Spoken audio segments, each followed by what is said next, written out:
روژه د تاریخ له پاڼو. د رمضان المبارک 9مه نیټه.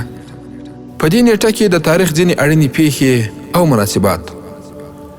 ابن هشام رحمه الله لیکلي چې په 3 هجري کال نبی کریم صلی الله علیه وسلم له صحابه کرامو سره د بدر میدان ته ورسېده چې د غزا لپاره تیاری ونیسي.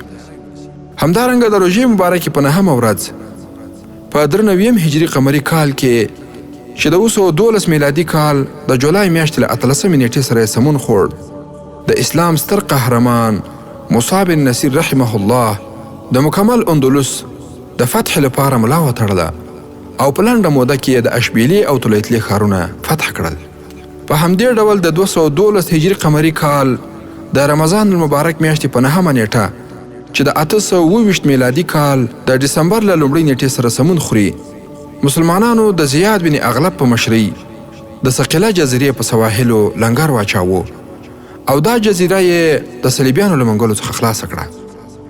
همدارنګه د رمضان المبارک په 9مه نیټه 222 هجري قمري کال چې د 830 میلادي کال سره سمون خوري، عباسي خلیفه معتصم د فشین یا افشین په نوم باندې خپل سرلښکر د بابک خرمي د مقابلې لپاره ولیږه.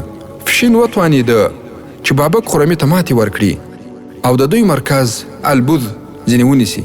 بابک خرمي له دې جګړې وروسته وتښتېده. افشین هغه تعقیب کړ او له خپلو ملګرو سره یې ژوندی ونیو. وروسته یې د سامرا ښار ته راوړل او ټول یې ووژل.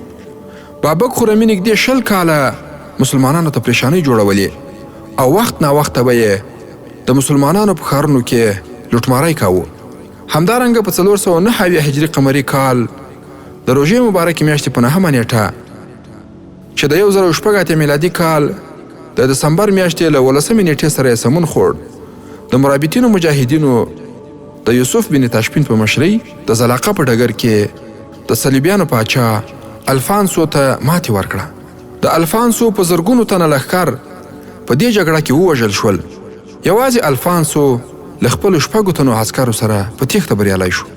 همدارنګه د رمضان المبارک په 9مه نیټه 1214 هجري قمري کال چې د 1899 میلادي کال د فبرورۍ له 18 نیټې سره سمون خوړ، د سعودي عربستان د مجاهدینو اوله ټولۍ د خپلو مسلمان ورونو د مرستې او له فرانسوي یرغلګرو سره د جهاد لپاره د مصر د القصیر بندر ته ورورسېده.